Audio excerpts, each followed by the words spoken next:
안녕하세요. 오늘은 춘추시대에 대해 말씀드리겠습니다. 주나라가 견용족의 침입을 피해 수도를 호경에서 로양으로 옮긴 기원전 770년부터 동주시대 혹은 춘추전국시대라고 합니다. 춘추전국시대에서 기원전 770년부터 기원전 403년까지를 춘추시대, 기원전 403년부터 진이 전국을 통일하는 기원전 221년까지를 전국시대라고 하지요. 주나라는 봉건제를 실시하면서 처음에 56명의 희씨 왕족들을 주나라 각지의 제후로 임명하여 56개 지역을 독자적으로 다스리게 했고 약 70여 곳에는 왕족이 아닌 공신이나 그 지역의 우두머리들을 제후로 삼아 독자적으로 다스리게 했습니다. 그런데 제후국들이 점점 늘어나 서주 말기에는 1800여 개 국이 되었습니다. 동주시대부터는 왕권이 급속도로 약화되고 왕족 출신의 제후들이 다스리던 지역의 혈연관계도 약화되어 주 왕실의 허락도 없이 각자의 힘을 기르기 위해 전쟁을 하게 되었습니다. 커다란 제후국들은 소국들을 자기 영토 안으로 흡수하여 세력을 확장하면서 1800여 개였던 나라가 120여 개국으로 줄더니 20여 개국으로 줄었지요.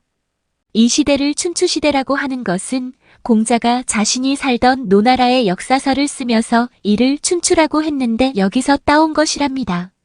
춘추시대의 전쟁을 통해 수많은 소국들이 큰 국가의 복속이 되었다고 했죠. 이렇게 전쟁을 하는 과정에서 각국은 살아남기 위해 부국 강병을 실천해야 했으며 자연스럽게 철기를 개발하기 시작했습니다.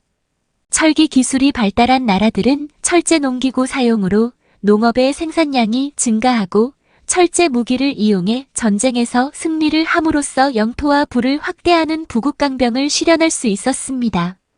아무튼 이 시대에 힘을 잃은 주나라 왕실은 이빨 빠진 늙은 호랑이처럼 목숨만 붙어 있었고 20여 개의 나라 중 춘추오패라고 불리는 강국의 제후가 있어 각국의 제후들을 모아 회맹을 열고 우두머리 역할을 했었지요.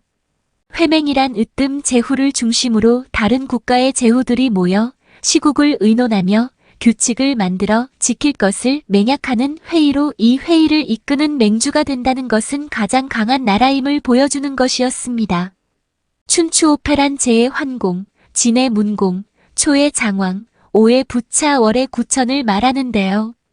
춘추오패라 불리는 나라와 왕을 중심으로 춘추시대를 설명하고자 합니다. 첫 번째로 제나라의 환공에 대해 알아볼까요? 제나라는 주가 건국될 때 건국 공신 중 한 명인 강태공에게 하사가 된 산둥반도 쪽의 동쪽 땅입니다. 이곳은 해산물이 풍부하게 생산이 되고 소금을 만드는 염업이 발달하여 이로 인해 얻는 경제적 이득이 대단했습니다. 환공은 강태공의 14대 손입니다. 제후를 임명할 때 공작, 후작, 백작, 자작, 남작 순으로 자귀를 명하는데요. 공작인 경우에는 환공처럼 뒤에 공이 붙습니다. 환공은 희공의 셋째 아들로 이름은 소백이었는데 형제들 간의 왕권 다툼으로 다른 나라에 피신해 있다가 최종적으로 승리를 하여 제나라의 제후가 된 것입니다. 이때 환공에겐 포수가라는 유능한 재상이 있었지요. 또한 환공과 왕이 다툼을 했던 환공의 형 규에게도 관중이라는 아주 유능한 책사가 있었습니다. 그런데 포수가와 관중은 관포지교라는 말이 있을 정도로 절친이었습니다. 그래도 정적이었던 형의 책사였으므로 환공은 그를 죽이려 했습니다. 이때 포수가는 환공에게 말합니다. 마마, 주군께서 제2제후로만 머무르시겠다면 저 하나로 족하오나 천하를 다스리려면 관중을 쓰셔야 하옵니다. 포수가의 말을 믿고 환공은 형의 책사였던 관중을 자신의 책사로 만듭니다. 이것은 탁월한 선택이었습니다. 환공의 성공 뒤엔 항상 관중이 있었으니까요. 환공은 제후가 되자마자 주변의 소국들을 복속하기 시작합니다. 환공은 주나라 왕실을 보존하면서 오랑캐를 무찌른다는 존왕양이를 명분으로 내세우며 힘을 길러갔습니다. 그런데 그때 장강 지역에 위치한 초나라는 주왕실의 제후국이었으나 이를 거부하면서 기원전 704년부터는 스스로 초왕이라고 칭했고 왕이 왕에게 공물은 무슨 이라며 당연히 주왕실에 공물을 바치지 않았습니다. 그리하여 환공은 제후국들을 모아 연합군을 결성해 초나라를 공격하기로 합니다. 이때 초왕은 연합군과 싸워 승산이 없다는 것을 알고 바로 강화를 제의하며 주왕실에 공물을 바치겠다고 약속하지요. 이 일로 환공의 권위는 크게 올라갔고 환공 35년에는 규구에서 회맹을 열어 각국의 제후들을 모두 참석하게 할 정도로 대단한 위세를 갖게 되었습니다. 어떤 결정을 함에 있어 늘 현명한 판단을 내려주었던 관중 덕분에 패자가 된 환공. 그러나 관중이 죽은 후 현명함을 잃어버리고 교만해지니 이제 그가 연 회맹에 참석하지 않은 제후들이 많아졌지요. 관중이 죽은 2년 후 환공도 죽었는데 춘추시대 첫 번째 패자로 이름을 남겼네요. 그 다음의 패자는 진의 문공인데요. 문공에 대해 알아보기 전에 송나라의 양공에 대해 잠깐 살펴봅시다. 송나라는 은어, 그러니까 상나라의 수도였던 곳에 위치했던 제후국입니다. 주나라가 상나라 왕족을 제후로 삼아 그 지역을 다스리게 하고 나라 이름을 송이라 하였지요. 송의 양공은 명분을 아주 중요하게 생각했던 사람으로 결국 이것 때문에 패자가 되지 못하였습니다. 양공에겐 아주 똘똘한 모기라는 형이 있었는데 후공 출신이었기에 왕이 되지 못하였지요. 양공은 왕이 된 후 형 모기를 바로 재상 자리에 앉히고 그의 의견을 들었습니다. 양공은 제나라에서 쫓겨난 태자 소를 받아주었는데요. 제나라를 쳐서 소에게 제후 자리를 찾아줍니다. 이가 바로 효공이지요. 이에 자신감이 생긴 양공은 회맹을 열어 패자가 되고 싶어 합니다. 그때 모기는 우리 송과 같이 작은 나라가 어쩌다 제 나라를 이겼다고 패자가 되고자 하는 것은 과욕입니다. 라고 말했지만 양공은 회맹을 열었습니다. 물론 그곳에 여러 제후들이 참여했으나 양공은 곧 초나라의 포로가 되어 망신만 당하게 됩니다. 그런데 송에 속해 있던 정나라가 초에 항복해버린 것입니다. 이때 양공이 못이 정이 항복을 해? 참을 수가 없다. 내 다시 정나라를 찾아오리라. 라며 정나라를 공격하려고 하자 모기가 또 말리지요. 초나라가 가만히 있겠냐는 겁니다. 양공은 말을 듣지 않고 정나라를 공격했고 당연히 초나라가 원조군을 보냅니다. 이때 초는 홍수라는 강을 건너야 했는데 강을 건너다가 적군의 화살 세례를 받을 수 있기 때문에 이는 매우 위험한 일이었습니다. 그래도 초는 홍수를 건넙니다. 이때 모기는 양공에게 초를 공격해야 한다고 했으나 어찌 강을 건너고 있는 초를 공격할 수 있겠소? 이건 명분에 반하는 것이오. 반칙이 아닙니까? 하면서 그냥 적군이 건너오는 것을 보고만 있었습니다. 양공의 명분론 덕에 강을 무사히 건넌 초군이 대오를 정비하며 진을 치고 있어 모기는 또 이때 공격을 해야 한다고 했지만 이것 또한 반칙이라며 대오를 다 정비할 때까지 기다렸습니다. 대오를 정비한 초는 대대적으로 송을 공격했고 송은 대패를 했습니다. 그리고 양공은 다리에 부상을 입어 이에 대한 후유증으로 다음 해에 생을 마감합니다. 우리는 이를 송양의 인이라고 하는데 송나라 양공의 어진 행동이란 뜻이지요. 하지만 이 말엔 반어의 뜻이 담겨 있습니다. 이렇게 명분과 도리만 따지다가 가장 중요한 것을 잃을 때 쓰는 말이 되었지요. 병법에 있어 송양의 인은 쓸모가 없는 것입니다. 이는 패망의 지름길이지요. 그런데 송의 제후가 양공이 아닌 모기였다면 모기는 춘추시대의 패자가 될 수 있었을까요? 제 생각에 모기는 때가 아니면 나서지 않는 사람인 것으로 보아 우선 송나라의 힘을 강화시킨 후에 상황을 봐서 신중히 행동할 것 같습니다. 양공은 춘추시대의 패자가 아니었으나 워낙 유명한 고사를 가지고 있어 말씀드려 보았습니다. 이젠 춘추시대 두 번째 패자가 된 진의 문공에 대해 말씀드리겠습니다. 춘추시대에 진이란 국호를 쓴 나라가 셋이 있는데요. 주나라 위쪽에 있는 희씨 제후국인 진, 진의 서쪽에 있으며 조씨 제후국인 진, 황허와 양쯔강 사이에 규씨 제후국인 진이 있었습니다. 한자가 다르니 한자로 기억해 두는 것이 좋겠지요. 아무튼 진의 제후인 문공의 이름은 중이입니다. 시까지 합하면 희중이랍니다. 아버지 헌공이 첩인 여희의 꾀에 빠져 아들인 신생, 중이, 이호를 죽이려 합니다. 이들이 모두 헌공을 죽이려 했다는 여희의 거짓말 때문이었지요. 신생, 중이, 이호 모두 이웃나라로 피했는데 신생은 자결을 합니다. 헌공이 죽자 여희 또한 죽임을 당하니 진나라 사람들은 중이에게 진으로 돌아와 제후가 되어줄 것을 요청합니다. 그러나 중이는 사양을 하고 이호는 형인 중이가 있음을 알고도 진으로 와서 해공으로 즉위합니다.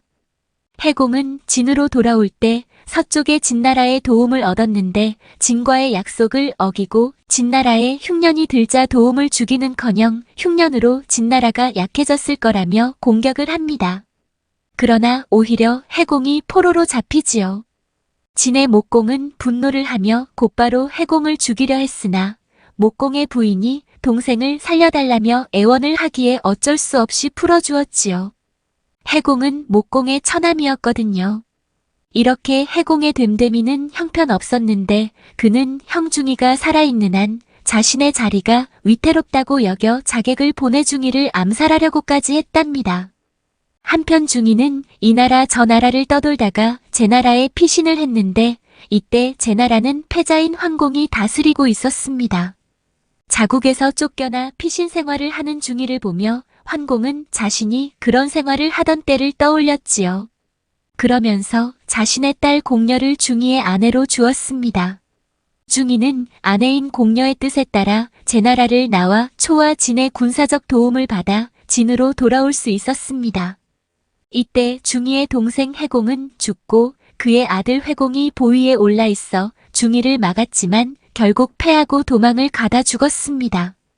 이로써 중이가 진의 제후가 되니 이가 바로 문공입니다.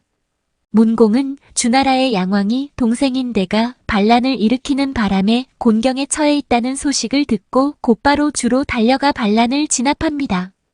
문공 4년에는 초가 송을 공격하여 송을 포위하자 송에서 구원을 요청했고 이때 문공의 책사였던 구범은 송으로 들어가 초와 싸우기보다는 초에 속해 있는 위나라와 조나라를 공격해야 합니다. 그러면 초는 위와 조를 돕기 위해 송에 배치했던 군사를 풀 것입니다. 송에서 초군이 자연스럽게 물러나게 해야 피해를 줄일 수 있습니다. 라고 하여 그렇게 하자 구범의 말대로 초는 송에서 물러났습니다. 문공은 제후가 되기 전 초의 도움을 받았으나 중원의 여러 제후들과 연합하여 자꾸만 북진을 하는 초를 견제하기 위해 초와 전쟁을 치를 수밖에 없었습니다. 진의 문공은 당진, 성진, 제나라와 연합하여 진, 제, 정, 허나라와 연합한 초를 성복에서 대파합니다. 이를 성복대전이라고 하지요. 진의 문공은 성복대전의 승리로 중원의 맹주로서 그 힘을 톡톡히 보여주었지요. 주의 양왕은 전쟁에서 승리하고 돌아오는 문공을 천토까지 나와 마중하였는데 문공은 천토에서 회맹을 열어 제, 노, 송, 채, 정, 위, 거나라 등 당시 제후들을 거의 참석해 하였습니다. 이렇게 문공은 제의 환공에 이어 춘추시대의 두 번째 패자가 된 것입니다. 세 번째 패자는 초의 장왕입니다. 제후국들은 공이란 칭호를 쓰는데 초는 주나라의 왕과 마찬가지로 왕이란 칭호를 쓰지요. 이는 주나라의 제후국임을 거부한다는 의미입니다. 초의 장왕은 모광의 아들로 아버지의 북진 정책을 계승합니다. 북으로 진출하기 위해서는 꼭 정나라를 거쳐야 하므로 정을 공격했고 결국 정은 초나라에 항복을 합니다. 이에 진에서는 신하들 간의 토론이 벌어지는데요. 패권국으로서 꼭 초나라와 싸워 정나라를 구해야 한다고 주장하는 이들과 초나라가 상당히 강한 나라이니 전쟁은 피해야 한다는 이들이 분열된 것이었죠. 이런 분열은 싸움에서도 고스란히 나타나 진은 장왕이 이끄는 초나라에 크게 패하고 맙니다. 초나라에 패한 진의 병사들이 도망가기 위해 배에 올랐는데 많은 인원을 태웠다간 배가 침몰하거나 전복이 되었으므로 먼저 탄 자들이 뒤에 타려 하는 자의 손가락을 사정없이 잘랐다지요. 아무튼 이 승리로 초의 장왕은 패자가 됩니다.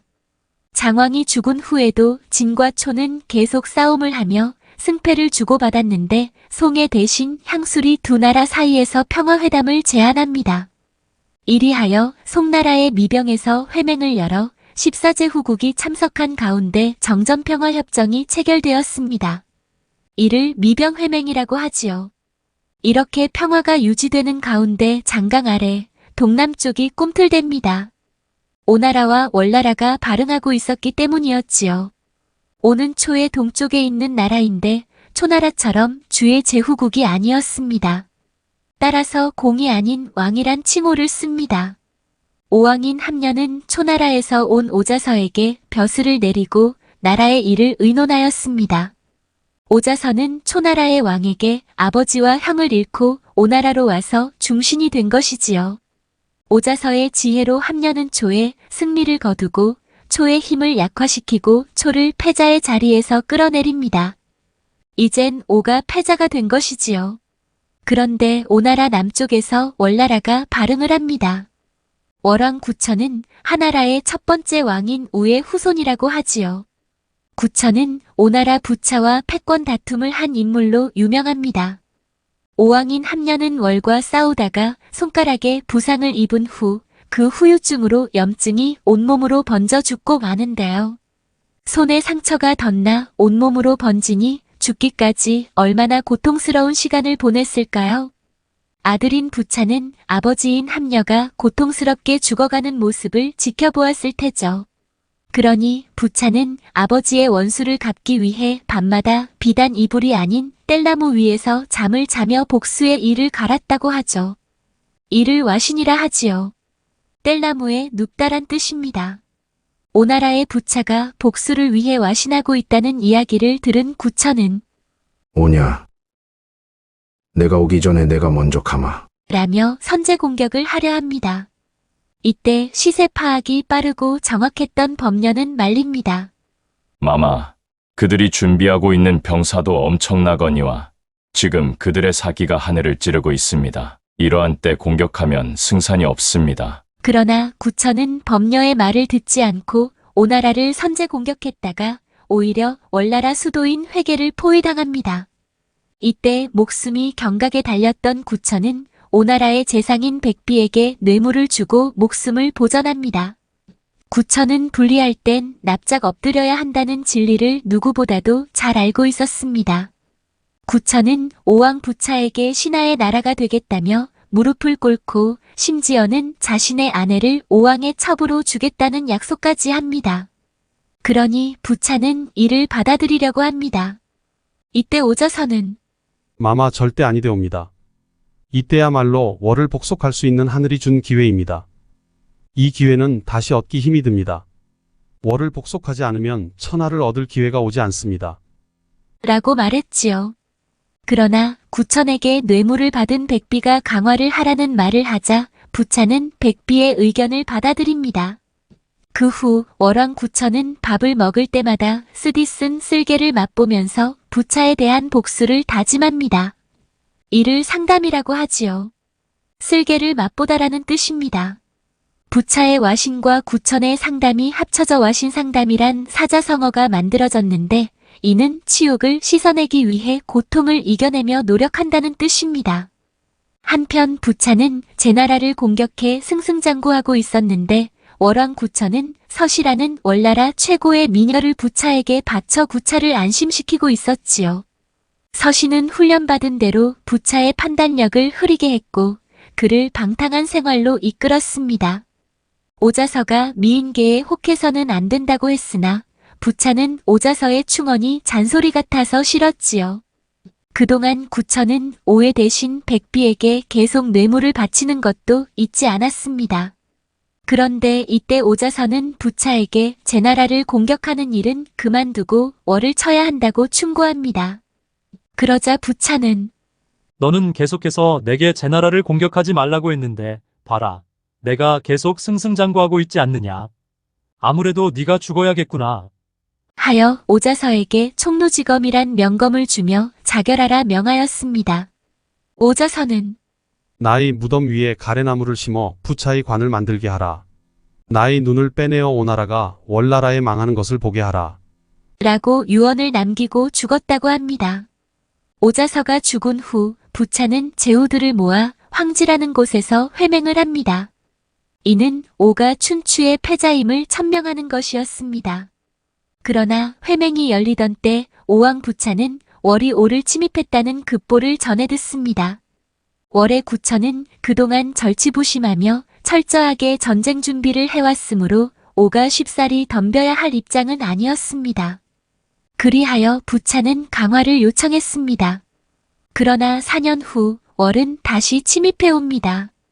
그 후 3년 동안 오의 수도인 소주를 포위했고 결국 부차는 항복을 하고 맙니다.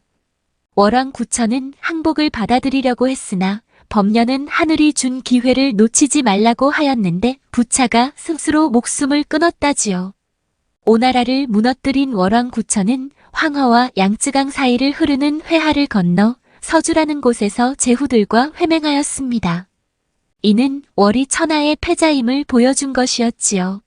하지만 구천왕이 죽은 후 월나라는 점차 쇠락을 길을 걷기 시작했고 구천의 6대손인 무강왕 때 초나라에 멸망하고 맙니다. 이리하여 초나라는 전국시대 칠웅 중 하나가 되지요.